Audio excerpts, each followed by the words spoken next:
Centrosome. Centrosome को हिंदी में क्या बोलेंगे? तारक का है। खोजकर्ता, खोजकर्ता पता है इसके? है जी, सही बता रहे हैं। क्या बता रहे थे? वोवेरी है, हाँ वोवेरी, ठीक है। कौन है? वोवेरी। कोई दिक्कत यहाँ तक? अगर पूछा जाए कि ये किस में पाया जाता है, ये सिर्फ एक ही कोशिका में पाया जाता है, तो ये जंतु कोशिका में पाया जाएगा। किस में पाया जाएगा?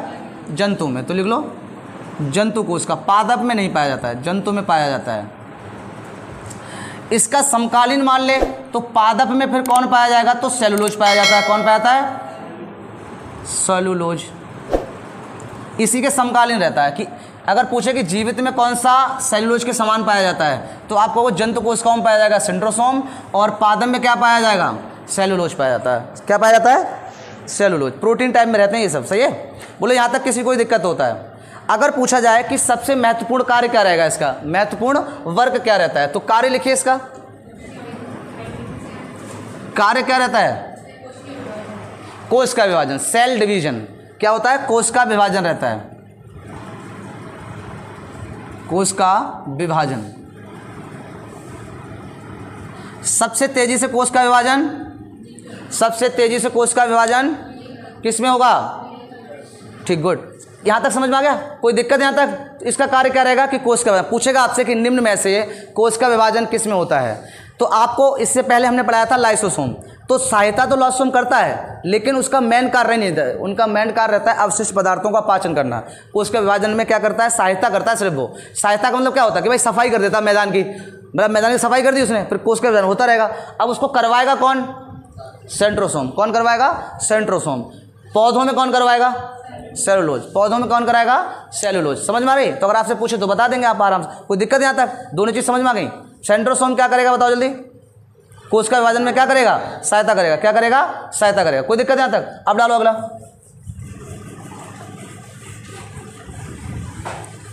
अभी पूछेंगे, ध्यान रखना, 1 मिनट में रिवीजन करा लेंगे। इसके बाद आपका आता है सिलिया और फ्लिजिया। सिलिया या फ्लिजिया पढ़ा है, ये पढ़ा रखा है हमने। सिलिया या फ्लिजिया, बताओ इसके बारे में कौन बताने वाला है? इसके बारे में कौन बताने वाला है? आप लोग चित्र नहीं बनाते हो हैं? ये आपकी सेल है, सेल के ऊपर हल्के हल्का क्या रहता है? ये बाल टाइप के रहते हैं, हमारे जो रेसे कहलाते हैं। बोलो यस या नो? रहते हैं। उन्हीं को क्या बोलते हैं हम? सिलिया और फ्लिजिया बोलते हैं। क्या बोलते हैं? सिलिया और फ्लिजिया बोलते हैं। ठीक है, ये जंतुओं में पाई जाएंगी, लिख लेना। किस में पाई जाएंगी? ये जंतुओं में पाई जाती हैं,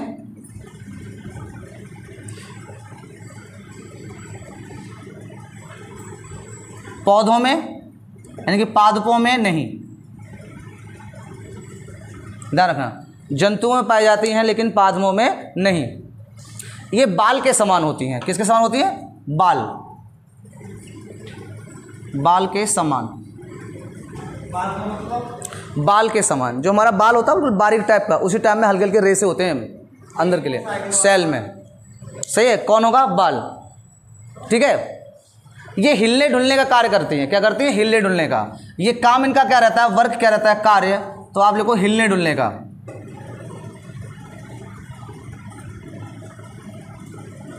हिलने डुलने का किसका कार्य करेंगे? हिलने डुलने का कार्य करते हैं। जैसे मान लो, जैसे हमारी ये सेल है मान लो, है ना। अब इसको देखो हम करें ऐसे, तो देखो ये इधर उधर चली जाती हैं। देखो जा रही ना ऐसे, आप दबाओ, देखो ये इधर उधर जा रही हैं। अब अगर इनमें ये नहीं होता तो वो स्ट्रांग होती, फिर कैसे होती? स्ट्रांग। बात समझ रही है? इसलिए हमें ये आघात से ही बचाती हैं।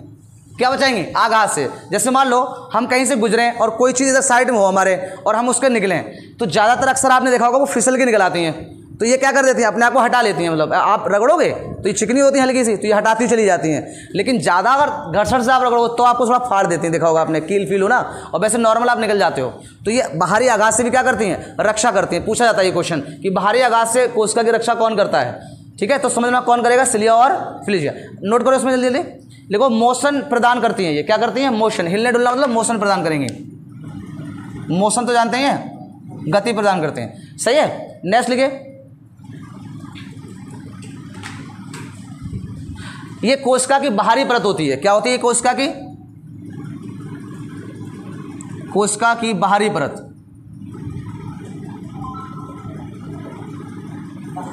हाँ, कोशिका की बाहरी परत है। पूछे कोशिका की बाहरी परत कौन होती है तो आप कौन बताओगे? सिलिया और फ्लिजा। कोई दिक्कत है? बताओ जल्दी जल्दी। देखो, गुणसूत्र को शक्ति प्रदान करते हैं। गुणसूत्र को शक्ति, गुणसूत्रों में जो चलने की शक्ति होती है वो इन्हीं के द्वारा होती है। गुणसूत्रों को शक्ति प्रदान करती है।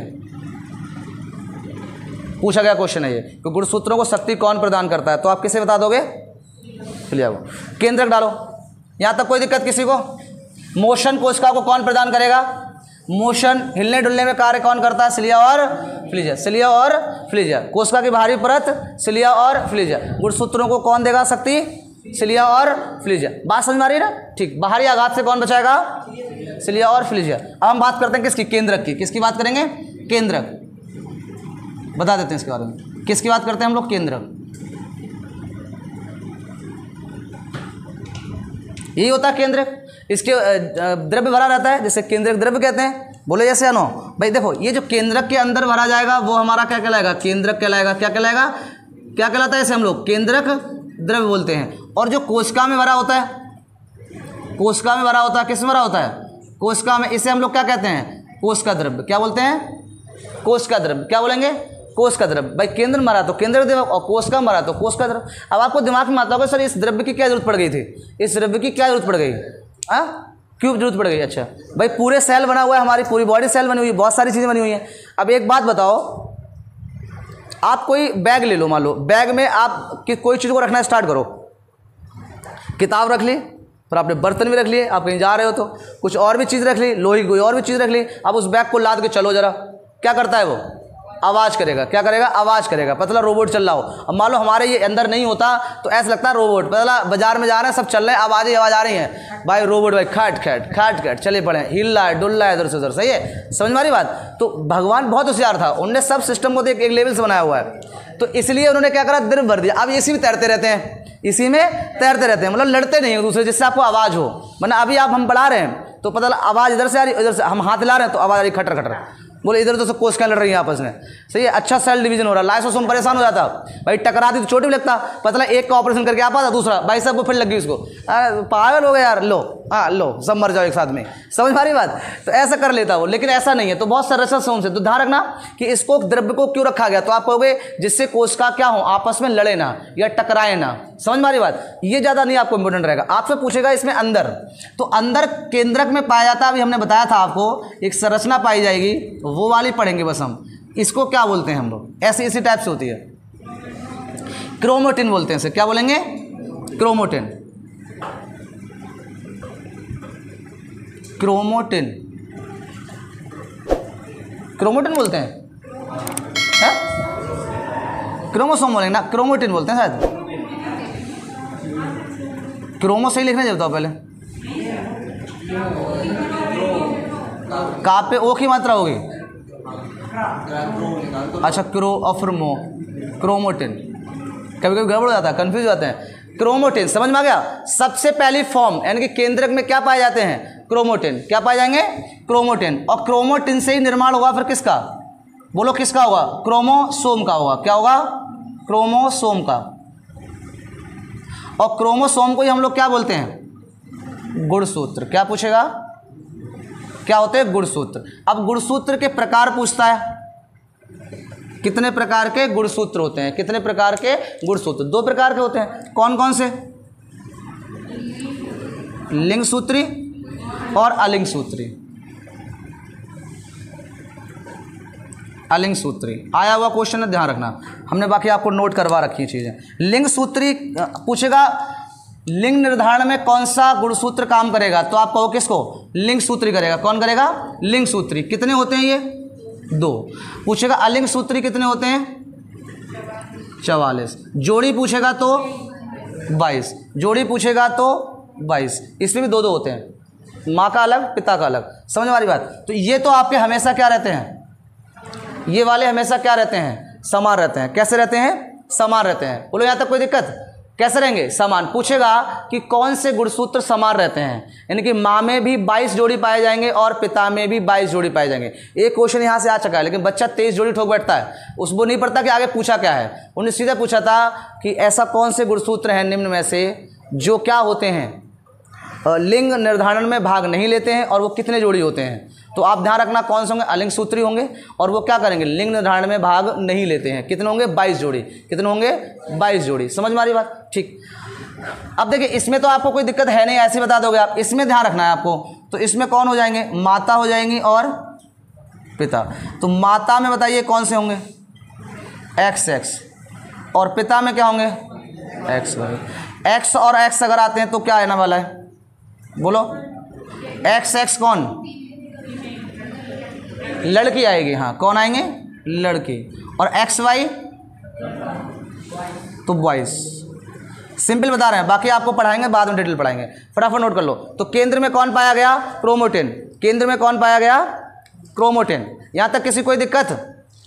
कौन पाया गया? क्रोमोटिन। फटाफट लिख लो जल्दी जल्दी।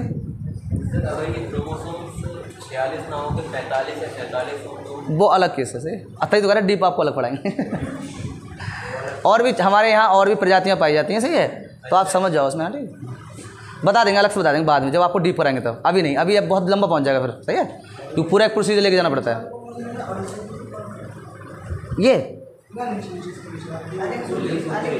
ये अलिंग सूत्री 22 मतलब 44 टोटल, 22 जोड़ी। और ये दो जोड़ी ये भी कहलाते हैं। क्या कहलाएंगे? 2 जोड़ी कहलाते हैं। ये बात समझ में आ गई? ठीक। ये बहुत ज़्यादा चीज़ें समझ में आनी। वो तो यहाँ पे बायो वाले बच्चों ने पढ़ा होगा, ये बहुत ज़्यादा सिस्टमिक चीज़ रहती हैं।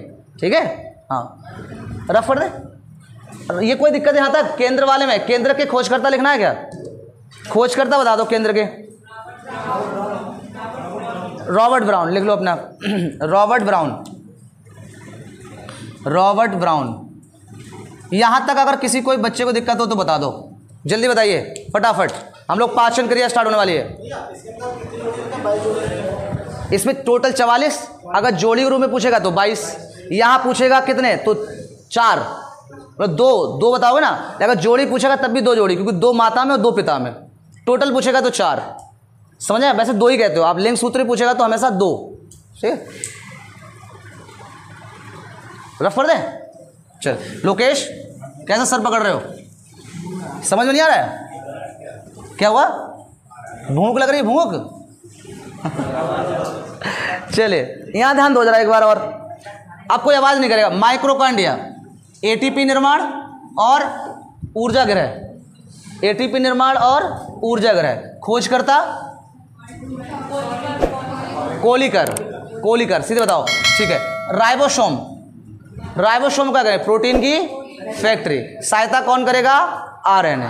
प्रोटीन का जब निर्माण होता है तो उसकी अंतिम क्रिया क्या कहलाती है? प्रोटीन की अंतिम